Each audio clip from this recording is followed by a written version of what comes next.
What's shakin' bacon? I'm Joni Simon, food photographer. Welcome to my studio.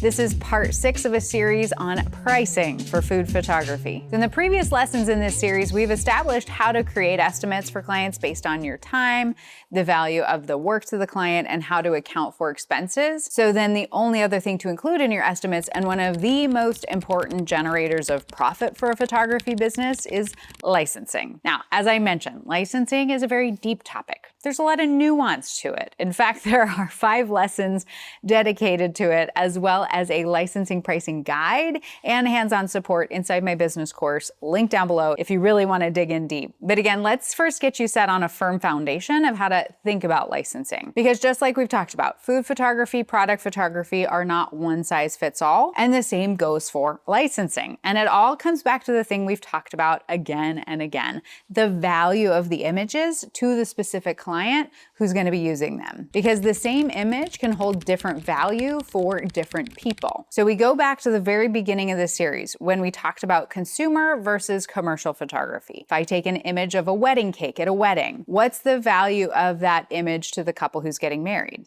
Well, it's sentimental, it's a keepsake. It's gonna go into an album for them to enjoy and remember their wedding day. But what about the value of that same exact image to the local bakery that made the cake? What if they use it for advertising their bakery in online ads, on wedding websites for people in their local city? Well, they're gonna make money off the use of that image, which is more valuable monetarily compared to the couple using it. And what about the value of that same exact image to the brand of sugar that was used to bake that cake? What if they used it to advertise their sugar? You know, think about $100 million multinational sugar company using it as a creative asset for, say, a summer ad campaign that's going to be seen by millions of people around the world. That's going to generate tons more revenue and exposure compared to the local bakery, and thus more value. And so licensing fees are the way that we scale the price of our work based on the value of the images to the specific client. So let's go ahead and test to see if you already know more than you think about licensing. So tell me, which one of these should have higher licensing fees included in the estimate? An estimate for images for an international beer brand to use in an advertising campaign that they're spending $2 million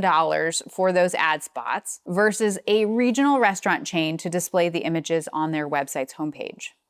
Got an answer? If you answered the beer brand, you were correct, because the beer brand would have higher licensing fees because the images are going to reach more eyeballs thanks to the ads that the brand is purchasing. The images are being distributed and seen more widely versus just the organic traffic that the restaurant's website gets. And the beer brand overall is going to generate more revenue based on the use of those images because of the scale of the business versus the regional restaurant chain. Is that making sense? More eyeballs, more revenue, higher licensing prices. Let's do another test. What about a cosmetics brand licensing a video to post organically on their TikTok account versus using that same exact video and spending money to turn that video into an ad that reaches 12 million viewers? Same client, same content, but different uses.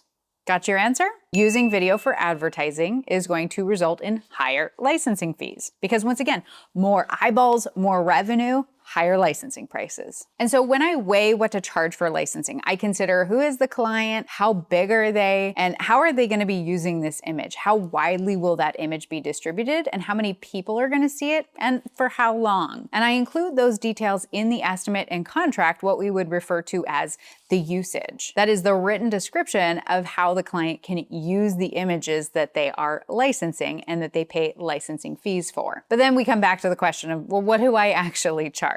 Well, that's where we use tools like Getty Calculator, cross-referencing stock websites. And if you're in Europe, the AOP has a super helpful calculator. My personal favorite is PhotoQuote because they have a lot more detailed information and explanations. However, it is a paid software, but it has a lot more information and detailed nuance of things to consider. I'm going to link all of those down below. But one thing to note about Getty especially is that their numbers are based on the big brands and the big businesses, licensing to the Coca-Colas and Procter & Gamble's of the world. And as we've established, we don't charge a smaller business the same as what we charge Coca-Cola. They're not reaching as many eyes and generating as much revenue. And so I scale the suggested rates from Getty based on the size of the company. So for example, local artisans, single location restaurants, mom and pop shops, brands and businesses that are doing less than $1 million a year in revenue, oftentimes I don't actually add additional fees to the estimate because the cost of my photography fee and expenses is probably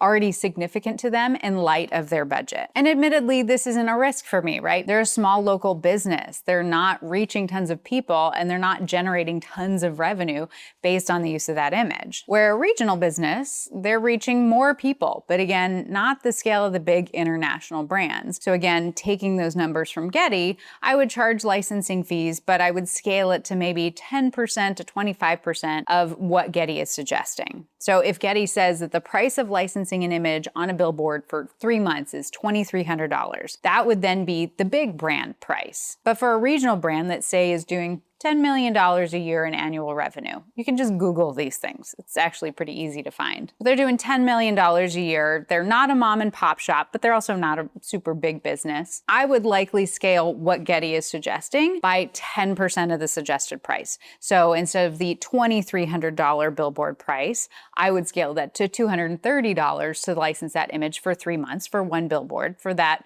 medium-sized regional business. Now, of course, there are all sorts of different scenarios and situations. So again, this is where nuance and more in-depth licensing education and personalized support comes into play inside our business courses. If that's ever something you want to pursue, we'd love to have you. But I'm hoping this has given you a solid baseline to start thinking about licensing. Again, if you're working with smaller companies, local businesses, you're not going to be adding additional fees, which is also why these kinds of businesses are great for getting started as a food photographer. They're easier to access and the estimates are simpler. You just make sure to account for your time and your expenses, and again, the value those images hold for that particular client. But the bigger the clients get, the more complex the estimates and licensing start to get, but also the more profit you generate. But now with all of this in mind, and we have made it abundantly clear that this is not a one-size-fits-all when it comes to pricing for food and product photography, what do you do when someone asks, what's your rate? So we're going to answer that question in the next and final lesson of this series to set you up for success on how to respond.